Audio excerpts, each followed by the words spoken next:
Welcome to the Angel Mystic Podcast. I am super excited you are listening because this is where spiritually open minds can come together to explore the wonders of angels, spiritual connections, and the art of manifesting. Hosted by me, Amanda Took, the Angel Mystic, your spiritual midwife to help you on your journey to a fulfilling and happy life. You may have seen me on ITV, Channel 4, or even in Fate and Fortune magazine. In each episode, we will delve into the mystical world of angels, offering you insights, guidance, practical tools to deepen your connection with the upstairs so that you can find inner peace, happiness, joy, and create the life that you want. Tune in for weekly, fun conversations, transformational insights that will elevate your spiritual journey and awaken your inner mystic. Please hit subscribe now as we embark on a transformational adventure with the Angel Mystic Podcast.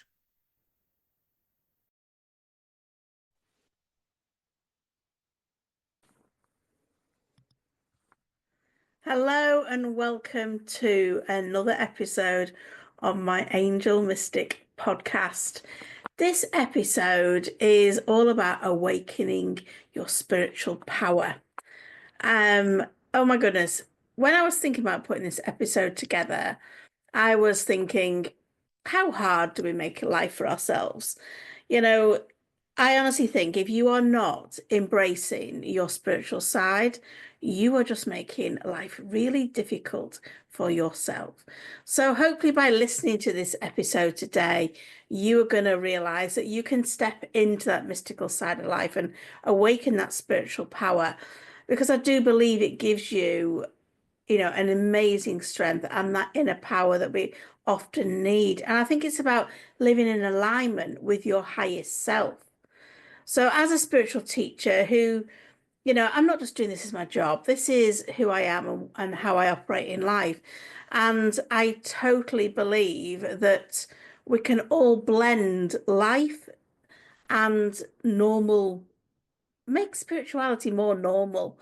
In the 15 years that I've been doing this, I've seen so many people awaken, so much more mainstream talk about spirituality. And I think that is incredible because the woo-woo is so often dismissed and thought, it's not realistic. And I think that's a shame, because if you're like me, you'll have felt drawn to this all your life. You'll have loved meditation and energy healing and crystals and all of that. And, embracing your inner woo can be just something as simple as trusting your intuition, but there is far more out there waiting for you. And I want to look today at, what embracing the woo-woo can really bring for you, that deeper meaning, that fulfillment, that joy, that transformation. So if you're ready, let's dive in. Like I said, I've been doing this for 15 years. And it is so much more widestream, expected and accepted. People don't roll their eyes the way that they used to when I started out. But what does woo-woo really mean? My tagline for my business is I turn the woo-woo into woohoo, because I honestly believe that's what it does.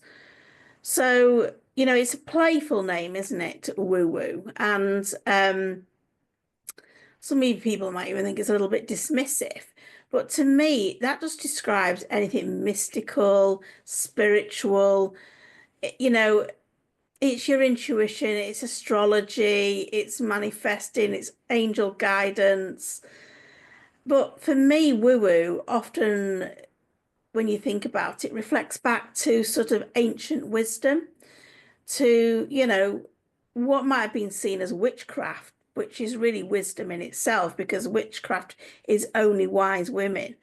They're often healers, midwives, all of that. And they were feared because, they understood energy and maybe other people didn't. But for me, it's, about embracing that and making sure that we use that in everyday life. And it's sort of like the bridge between the seen and the unseen. When you're psychic, you receive things, messages not in the usual way. And I think it can be a very practical thing, and it's also very magical. It does feel magical. But I think it's like tapping into the deepest part of who you really are, because you'll have had many lifetimes. If you are interested in this podcast, you will not be here for the first time. There will be something that you'll have had before, some sort of past life, and you're just like tapping into that knowledge. So I think it needs a bit of a reframe, and it's time to really embrace the woo-woo. We've lived in a heavily focused world of logic and data and things that can be measured. And woo-woo is really about trust, and it's about going with often something that you don't hear, um, you don't see, but you trust, you feel, and you know. Now, we've had, many, many years of, and all metrics and all of that and logic and data has a really big part to play in it. And we have had many years where that's had its place. But I think there's room for intuition, creativity, and spiritual exploration and expansion, whilst having all the logic, the data, and all of that as well. Because we are essentially spiritual beings having this human reality. So ignoring the woo-woo means ignoring part of who you really are. But when you embrace the woo-woo, I think it expands your perspective of life. Your spiritual practices, however they look for you, meditation, breath work, journaling, healing, whatever it might be, it helps you see life from a vantage point, from a higher perspective. Not because higher because you're better than anyone else, but I think it just gives you an ability to cope.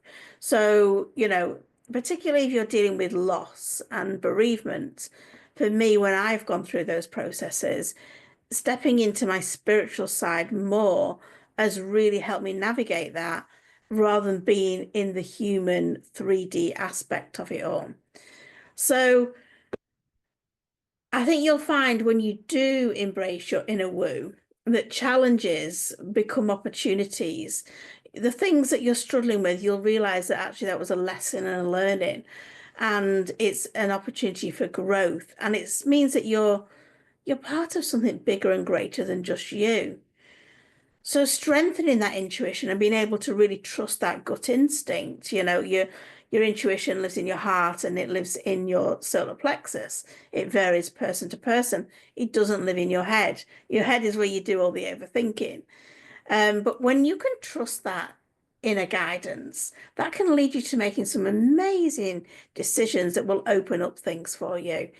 And, logic and everything else might tell you, no, no, no, don't do that. But you've got to really trust that inner guidance. Like now, I can feel spirit coming through, as I often do, recording these podcasts. There would have been a time in my life where I fought that and ignored it and kept going, trying to clear my throat. Now I just, surrender to that and let it work through me. And it's about that trust and following my intuition that feels right, that allows me to do that. I think as well, when we embrace our inner woo, we have a lot more joy and a lot more magic in our lives. We notice more synchronicities, divine timings, all of that good stuff. We notice our signs, our symbols that we're getting. And we realize from a manifesting point of view, the power of not just our words, but our thoughts and our feelings, because that's how we manifest. And I think when we do step into the woo-woo, it's an opportunity to reclaim part of ourselves that we perhaps lost in this busy, busy life that seems to fly past us 100 miles an hour. So let's think about some ways that we can start to embrace the inner woo.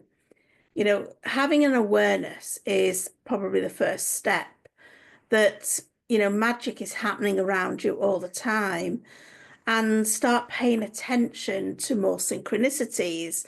That moment when it feels like life's just lining up perfectly for you. It just feels so magical when you're following your intuition, when you're noticing signs, when music is almost talking to you and telling you messages. that's a beautiful way to live because you feel so supported and you feel like everything is just rolling out for you. And all you have to do is just take the next step, take the next step because it's all unfolding perfectly for you.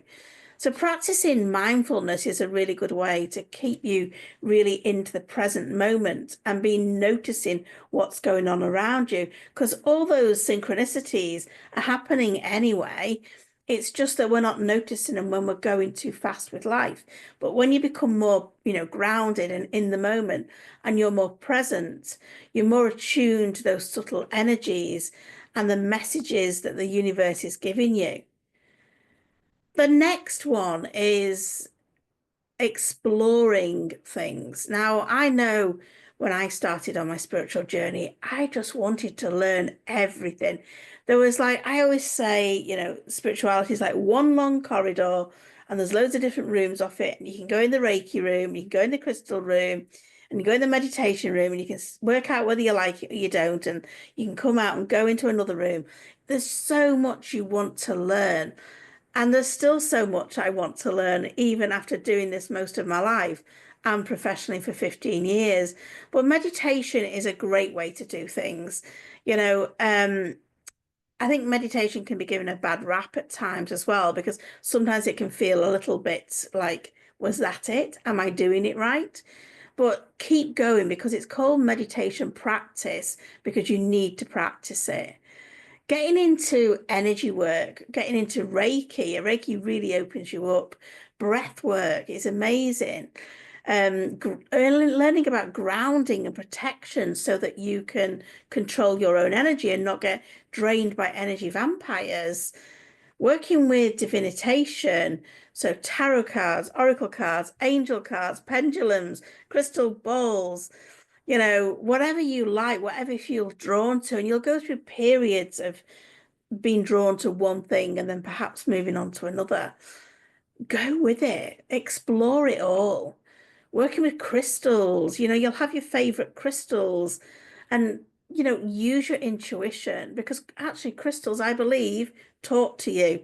They'll tell you if they need to work with you. They'll disappear out your life when you no longer need them. It's all about doing what feels right. There's no right and there is no wrong. It's about doing what is right for you.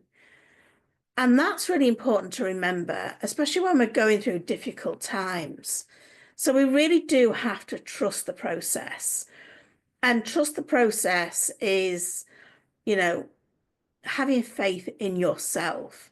I often think that we believe more in, angels and the universe and spirit and the unseen than we believe in ourselves. We often feel like maybe we're getting it wrong or we are not receiving it correctly or something like that. But we really do need to trust what we are receiving and believe that is right. We don't need to control things like we think we need to control. What we need to do is trust, setting intentions, knowing that it's all working out for you in perfect timing makes you relax, certainly from a manifesting point of view. And I don't think we can do this podcast without talking about skepticism. Now, I love a good skeptic because I think you should stay a skeptic until you've got proof otherwise. But I know that when we're embracing the woo-woo, it can feel uncomfortable at first. You might be worried about what other people think. And that's only because you haven't got enough faith in what you are exploring to be able to feel confident in that. I think when you do get really confident on your journey, you don't really care what other people think because it gives you so much more. And I think it's important to stay open-minded. It's okay to question things. It's okay to explore. It's okay to work it all out. But don't ignore and don't dismiss the subtle things because spirituality is very subtle at times. That tittle on the end of your nose in meditation, that breeze from nowhere, that buzz in your ear, that feather on your path. You can doubt all of that and you can be skeptic. Like, is that a sign? Can you give me a sign that that's a sign? That's what I hear so often. People wanting to say to their angels, to the guides, Is that feather really a sign? Can you give me another feather to show me that feather was a sign? And you sort of trip yourself up when you do that. But I think it's worth asking, what's the worst that could happen if you embrace this? What's the best that could happen if you embrace this? And you might be surprised how transformational this can be within your life, particularly if you do it without judgment. So as we wrap up this episode, I would love to know what you've thought. So share your comments with me, please, and share out the podcast too. We do have some free training coming up, and it's happening, she says, looking at her board. The 24th, it is all starting, which is a Monday, 24th of February. It's called the Spiritual Experience. If you would like a place, it is totally free, and you'll find it all in show notes. But it means that you can embrace the woo-woo. You step up into that spiritual power and reconnect with the magic of life. Start cultivating more of an awareness of what is really going on and trusting that process. And as we go on this journey, remember to challenge those old beliefs, because they may well be leaving you stuck. Lean into curiosity and wonder, because I tell you, it is incredible. Until next time, remember the magic is already in you, and I'm here to help you find it. Till next time, bye-bye. I hope you've enjoyed this episode. If so, please hit follow and share my message by sharing with your friends. It would be amazing if you can leave a review. All this will help, and it activates the universal law of the more you give, the more you receive. So it's a win-win. You can find more good stuff between episodes over on social media. Just search The Angel Mystic on Facebook, Instagram or TikTok, or check out the links in the show notes. I'd love for you to connect more over in my free group in Abundance Manifesting, all on Facebook. Hope to see you there.